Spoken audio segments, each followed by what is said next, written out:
We got a lot to cover today after this last week's election.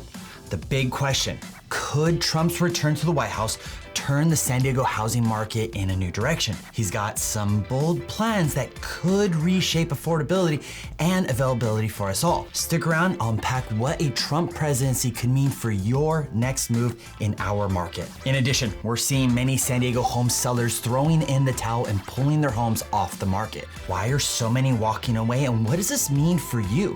I'll fill you in on the details shortly. All this covered here in this week's San Diego Market Matters. I'm Karl Kyler, your San Diego Realtor. Now, if you happen to like the content that I post on here almost every week, please show your support by hitting the like and subscribe buttons below. And if you're thinking of selling or buying here in San Diego, there's a link in the description below where you can schedule a meeting with me so we can discuss your goals and how I can help you achieve them. Buyers and sellers just like you are regularly reaching out to me to tell me about their plans to sell and buy here in San Diego.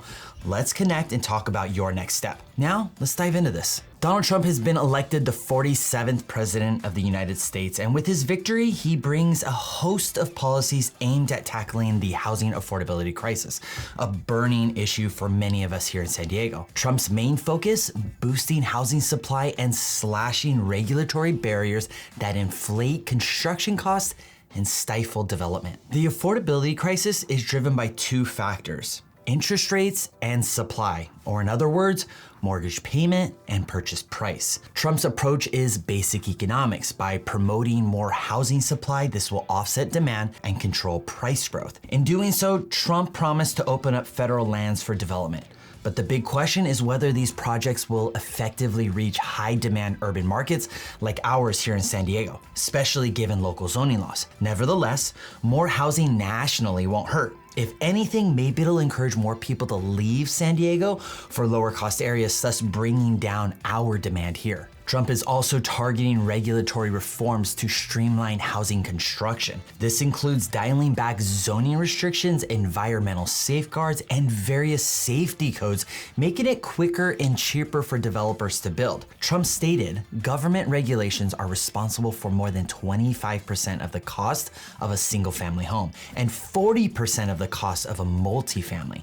We're gonna put an end to all of that. But this is likely to face opposition from those who argue that these regulations ensure safe and sustainable development. This brings to mind a viral home inspector by the name of Saifi. He has exposed many new construction builders for not meeting building standards, and it seems based on his content that all of them do. There's always something that is not done adequately or done to code with like every builder he does a home inspection for. So I definitely see the value in Trump's regulatory reform because it's challenging for builders to build. At the same time, I hope that this doesn't lower the standard or quality of new homes being built to a level that just doesn't allow the homes to last very long. While increasing housing supply is a cornerstone of Trump's strategy, another critical aspect we must consider is how he plans to manage interest rates. This last week, we closed out at about 7%,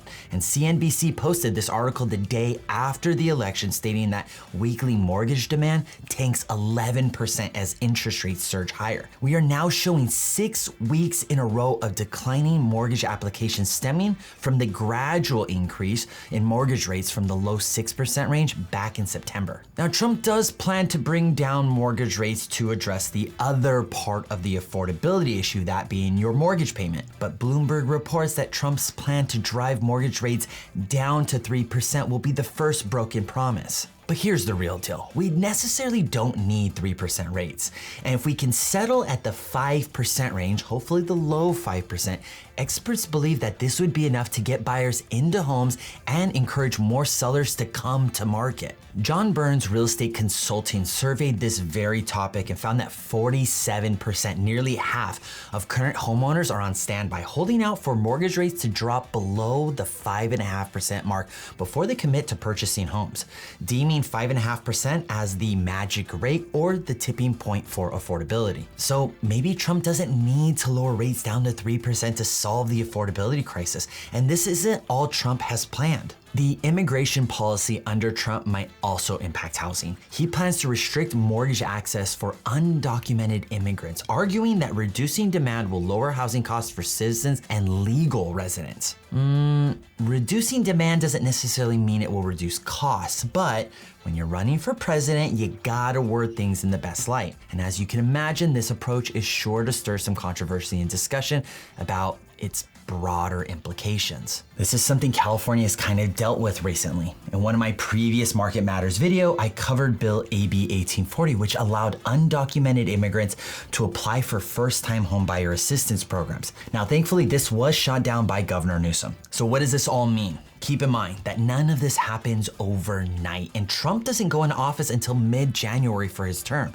So it'll likely be some time before we see anything in regards to his policy changes actually affect the San Diego market. Let's hear your thoughts though. Regardless of whether you voted for Trump or not, do you think his policies regarding the real estate market will actually make a difference?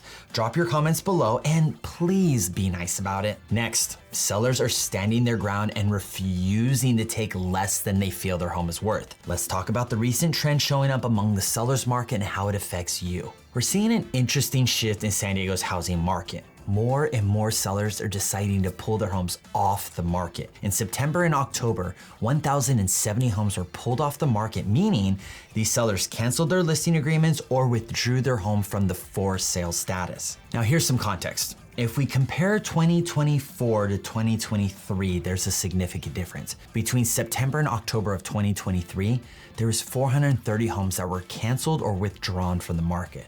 So that number more than doubled in 1 year. Why? Well, as home prices remain elevated, nearly 33% of sellers are making price cuts. But when that still doesn't meet expectations, many are choosing to hold on to their homes instead of selling for less. Oftentimes, this is for two reasons. Number one, sellers need a specific amount out of their home to justify their next move. And number two, simply put, pride. There are some sellers that believe their home is worth a specific number, and if they don't get it, then they don't sell. So what does this mean for you? If you're a buyer, this trend could narrow your options down some, but it may also mean that the remaining listings are ripe for negotiation. In addition, understand that some sellers, regardless of how long they've been on the market, may not be willing to negotiate. If you're selling, this is a sign to set realistic expectations and consider that pricing competitively from the start is your best move forward in this type of market. Now, I do expect these numbers to continue to go up as we move deeper into the holiday season and may likely sustain even after the new year if we do not find any relief in mortgage interest rates. And let's be honest, with the presidency shifting, it might be a bit more time before we see significant relief in mortgage interest rates. And that's a wrap for this week's San Diego Market Matters video. Don't forget to hit the like and subscribe button if you haven't already. And if you're thinking of moving to San Diego, check out this video I posted about the 8 things every buyer should know before moving here. As always, I'm Karl Kyler, your San Diego Realtor. I'll see you in the next video.